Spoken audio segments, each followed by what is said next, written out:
Olá, como foi seu primeiro dia de retiro? Vamos para o nosso segundo dia? Que Deus nos abençoe, o Senhor nos conduza e nos guarde. Em nome do Pai, do Filho, do Espírito Santo. Amém. Tu és o Deus que me vê. Vamos lá de novo em Agar. Agar, ela continua no deserto, sozinha, grávida, humilhada. Tudo parecia perdido para aquela mulher. Tudo. Você que é mãe, você pode imaginar o sofrimento daquela mulher grávida, sozinha. E diferente do que nós vivemos nos tempos atuais, uma mulher não podia se sustentar sozinha. Ela precisava da família, do esposo.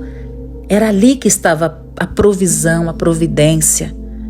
Aquela mulher sozinha e grávida, humilhada, estava no deserto. Não era só um deserto físico, mas um deserto de alma. Tudo parecia perdido, sem esperança para Agar. Mas no lugar da ausência, da solidão, ela foi surpreendida pela presença. No lugar do silêncio, ela escutou o seu nome, Agar. No lugar do silêncio, que tudo parece perdido, escute agora o Senhor chamando o seu nome. E foi no meio daquela dor que Agar foi visitada. Deus a encontra e a chama. Agar, serva de Sara. Minha irmã, essa foi a primeira vez em toda a narrativa que o nome daquela mulher foi pronunciado. Porque antes era como se ela não fosse ninguém. Na cultura daquela época, chamar alguém pelo nome era reconhecer a sua identidade, a sua existência, a sua dignidade. Agora, Agar, mulher marginalizada e sem voz, se torna alguém diante de Deus. Ela não é mais apenas a escrava ou a que fugiu, mas aquela que é vista, conhecida, chamada. Quantas vezes na dor também nós nos sentimos esquecidas? Quantas vezes acreditamos que Deus está distante, que não ouve nosso choro, que não repara na nossa exaustão? Mas a fé nos ensina que Deus é Pai. Um Pai que nunca desvia o olhar de sua filha, ainda que ela esteja caída à beira do caminho.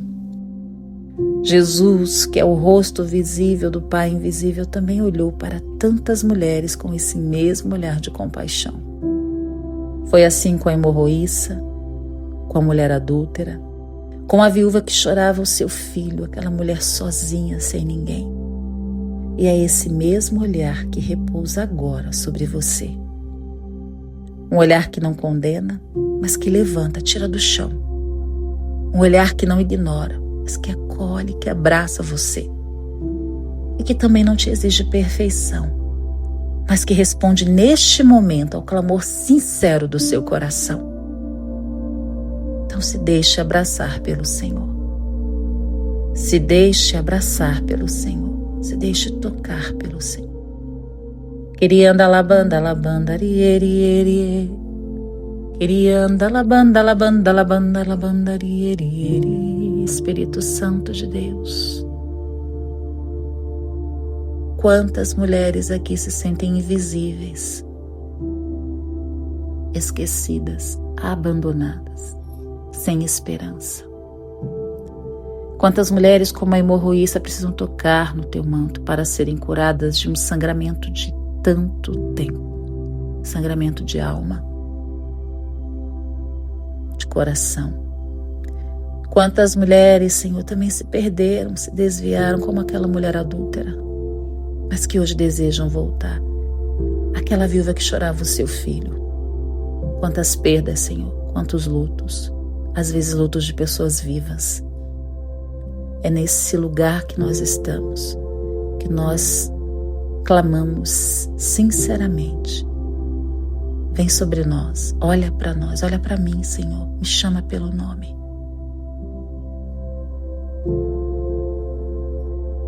Agora responda com sinceridade. Você já se sentiu de forma concreta que Deus te chamou pelo nome? Mesmo nos momentos difíceis? Ou não, se sente de fato invisível ainda pelo Senhor? Como que você percebe o olhar de Deus sobre você hoje? É um olhar de acolhimento ou de distância? A gente não precisa mentir para Deus, não precisa fingir nada. Você tem dificuldade em acreditar que Deus realmente vê a sua dor? E o que tem alimentado essa dificuldade? Que às vezes também a nossa cabeça é a louca da casa, a nossa imaginação. E nós vamos alimentando que Deus não me vê, que eu estou sozinha, que eu estou sem Deus. E até essas palavras, viu? Que nós vamos repetindo sobre nós, palavras de maldição, de distanciamento. Vai renunciando também a isso. Mas não tenha medo de assumir esta verdade e deixar Deus tocar. Mas como seria deixar o olhar de Deus tocar o seu interior agora? Como que seria isso para você? Você tem Deus como Pai? Não tenha medo de ser sincera, não. Você vai pegar agora o seu caderno, o seu livro, você vai escrever. Gaste tempo escrevendo. E não se esqueça que depois de escrever, você precisa dar um passo. É hora de agir com fé. Que Deus abençoe muito, muito, muito você. Um bom segundo dia de retiro.